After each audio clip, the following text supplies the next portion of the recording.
어떻게 하면 죄의식으로부터 자유할 수 있을까요? 최근 이틀 동안 히브리서 9장을 보며 죄사함을 이루신 예수님의 업적에 대해 말하고 있습니다. 히브리서 9장 12절에 염소와 송아지의 피로 아니하고 오직 자기의 피로 영원한 속죄를 이루사 단번에 성소에 들어가셨느니라. 여기서 기억해야 할 것은 예수님께서 우리 죄를 위해 죽으시고 단 한 번만에 자신의 피로 우리 죄를 도말하셨다는 것입니다. 그리고 영원한 속죄를 이루사 단번에 성소에 들어가셨느니라 라고 말씀하시며 15절 마지막 부분에는 부르심을 받은 자는 영원한 기업의 약속을 받게 하려 하심이라 라고 말씀하셨습니다. 하나님은 영원을 강조하십니다. 우리가 예수님을 구주로 영접하고 진정으로 거듭났을 때 주님께서는 그 시점까지의 죄만 용서하신 것이 아니고 평생 동안 지을 우리의 모든 죄를 용서하신 은혜를 베푸신 것입니다. 이는 우리에게 죄에서 자유함을 줍니다. 단 한 번의 예수님의 보혈의 능력으로 말입니다. 그리고 이제 우리는 여기서 더 나아가야 한다고 말씀드렸습니다. 바로 은혜 입은 자로서 예수님의 사랑의 강권하심으로 말입니다. 주님의 완전한 사랑은 두려움을 내어 쫓습니다. 예수님의 십자가의 피와 사랑의 능력이 우리를 결코 죄 가운데 살도록 내버려 두지 않기 때문입니다. 하나님께서 우리를 얼마나 사랑하시는지, 얼마나 우리를 구원하셨는지, 은혜가 얼마나 큰지를 이해하는 것이 저에게 거룩한 삶을 살도록 가르치셨습니다. 완벽하게 거듭난 주님의 영이 이미 우리 안에 있다는 진리가 영으로서 육을 복종시키는 삶으로 이끌어 주셨기 때문입니다. 저는 결코 죄를 지어도 된다고 말씀드리는 것이 아닙니다. 저는 두려움에 대해 얘기하고 있는 것입니다.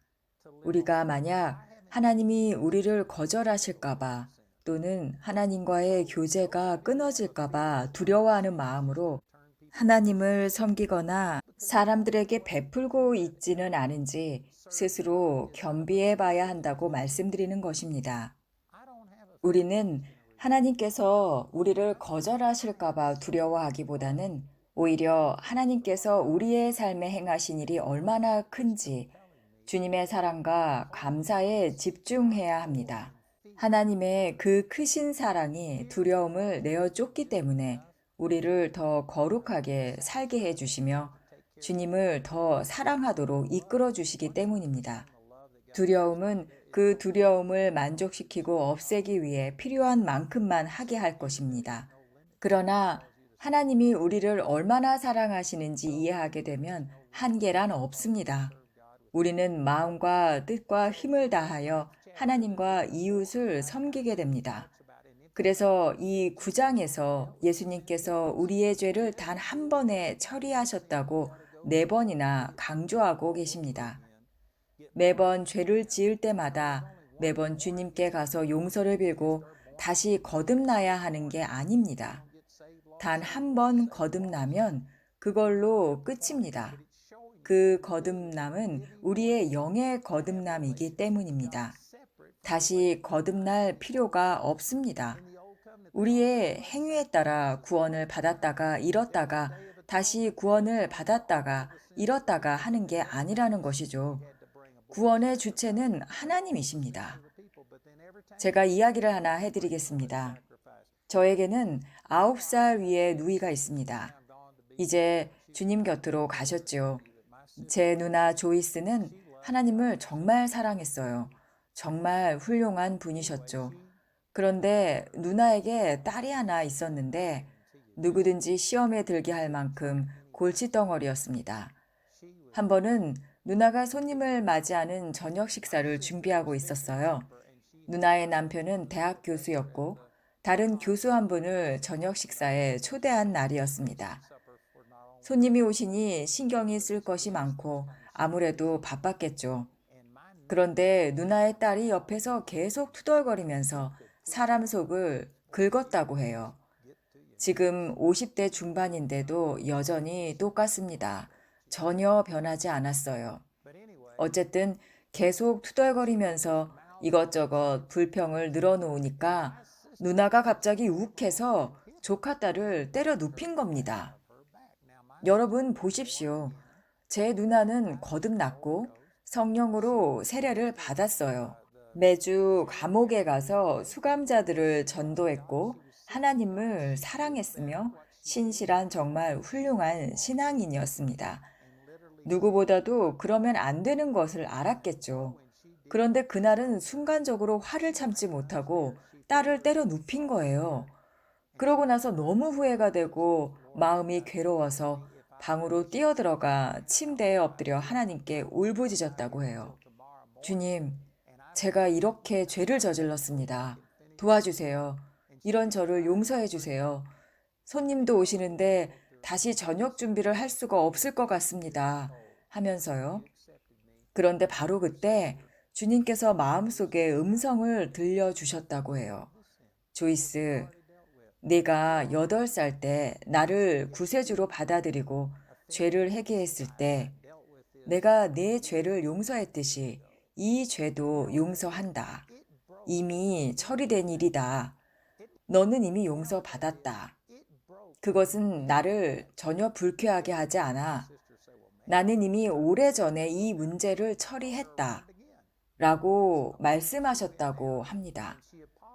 그 하나님의 음성이 마음속에 들리는 순간 누나에게서 그 죄의 지배력이 깨져버렸다고 합니다. 물론 그렇다고 해서 누나가 내가 용서받았으니까 다시 내려가서 딸을 또 때려 눕혀도 되겠다 라고 생각한 것은 절대 아닙니다. 누나는 그 즉시 딸에게 용서를 구했어요. 그 일이 누나를 죄 가운데 살도록 부추긴 게 아니라 예수님께서 자신을 구원하실 때 내가 어떤 사람으로 거듭났는지 깨닫게 해주셨고, 주님은 내가 이런 짓을 할 것도 아셨지만 이미 용서하셨다는 것을 깨닫게 되면서 그 죄의 지배력이 누이의 삶에서 파쇄돼 버린 것입니다. 바로 이런 의미입니다. 예수님께서는 우리의 과거, 현재, 그리고 아직 짓지 않은 죄까지 모든 죄를 처리하셨다는 거죠. 그러면 어떤 사람은 요한일서 1장 9절은 어떻게 된 거냐고 물을 거예요.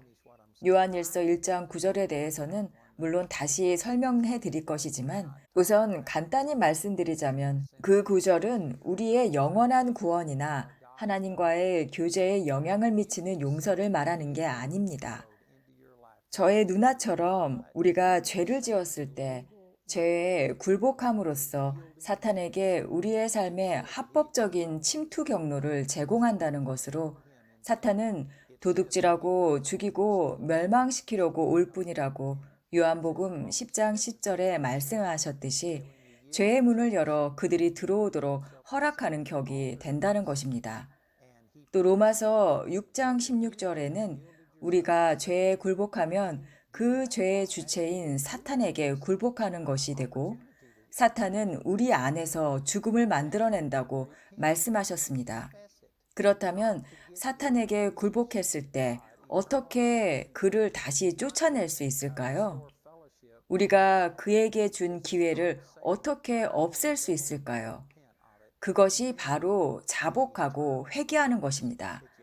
하나님은 미쁘시고 의로우사 죄에 속박당하지 않도록 우리가 우리 죄를 하나님께 자백하도록 하신 것입니다. 정말 좋으신 하나님 아니십니까?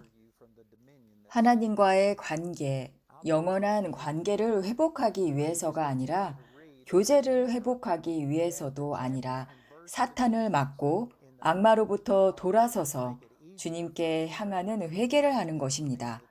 그러면 우리의 영 안에 이미 있는 영원한 용서, 영원한 거룩과 완전함의 능력이 우리의 삶에 나타나게 되는 것입니다. 우리의 영 안에 이미 있는 그 용서가 우리의 혼과 육체로 흘러나와서 사탄이 우리의 삶에서 행사하는 지배력으로부터 우리를 건져낼 것입니다. 이 부분에 대해서는 뒤쪽에 더 자세히 다루도록 하고 오늘은 마저 히브리서를 정리해 보겠습니다. 히브리서 10장 2절에는 섬기는 자들이 단번에 정결하게 되어 다시 죄를 깨닫는 일이 없으리니 어찌 제사 드리는 일을 그치지 아니하였으리요 라고 하시죠. 그에 대한 답은 그렇다이며 그 이유는 예배자들이 단번에 깨끗하게 되면 더 이상 죄책감을 느끼지 않도록 예수님께서 다 이루어 놓으신 것을 설명하고 계신 것입니다. 단 한 번의 정결함이지 여러 번의 정결함이 아닙니다. 매일같이 여러 번 정결하게 되는 것도 아닙니다. 예수님께서 당신을 받아들이셨을 때 과거에 당신이 했던 일뿐만 아니라 앞으로 당신이 할 모든 일까지 용서하신 것입니다. 거듭난 후에는 의롭고 참으로 거룩하게 창조됩니다. 다시 반복해서 말씀드립니다. 에베소서 4장 24절과 요한일서 4장 17절에는 예수님께서 그러하신 것처럼 당신도 이 세상에서 그러하다고 말씀하시고 고린도전서 6장 17절에는 주님과 합한 자는 한 영이라고 되어 있습니다. 그리고 구원받을 때 일어나는 모든 일과 함께 우리는 즉시 성령님의 인치심으로 진공 포장되고 봉인된 사실을 에베소서 1장 13절에 기록해 두셨습니다. 그리고 의롭고 거룩하게 창조된 그 영은 우리가 영원히 성화되고 온전하게 되었기 때문에 지금도 여전히 의롭고 거룩합니다. 물론 우리의 혼과 육은 성화가 필요합니다. 앞으로는 거듭난 영으로 혼과 육을 복종시키는 성화에 대해 더 말씀드릴 것입니다. 아시다시피 우리의 종교적 전통과 대부분 우리가 자라온 방식 때문에 제가 드린 이 말씀들이 매우 급진적으로 들리고 많은 질문을 불러일으킬 것이라는 것을 압니다. 여러 질문이 있을 수 있다는 것도 알지만 예수님께서 과거, 현재, 미래에 우리의 모든 죄를 용서하셨다는 것을 진정으로 이해한다면 이것이 우리를 자유롭게 한다는 것을 약속드립니다. 우리의 거듭난 영 안에는 죄가 없으며 마땅히 해야 할 일에 미치지 못할 때마다 오염되지 않습니다. 죄를 지을 자유가 아니라 죄로부터의 자유입니다. 죄로부터의 자유를 얻으면 그 진리가 우리를 죄를 짓지 않도록 이끌어 주십니다. 자유로우니 나가서 무엇이든지 할 수 있어 라고 말하지 못하게 됩니다. 오히려 하나님을 너무나 사랑하게 돼서 하나님과 더 많은 시간을 보내고 싶어집니다. 하나님의 말씀을 더욱 사모하게 되며 더 알고 싶어지죠. 그분과 보내는 시간이 많은데 어떻게 죄를 더 짓게 될까요? 앞서 말한 것들은 우리가 죄를 짓도록 자유롭게 하는 것이 아닙니다. 죄가 우리의 삶에 가져온 죄책감과 정죄로부터 우리를 자유롭게 합니다. 그리고 죄로부터 자유함은 우리의 시선을 하나님께 더 돌리게 합니다. 하나님의 선하심과 하나님의 무조건적인 사랑을 더 알게 되죠. 그리고 그것에 대한 진정한 계시를 받게 된다면 자신이 의도했던 것을 초월한 하나님의 사랑과 능력으로 하나님을 더 사랑하고 섬기게 될 것입니다.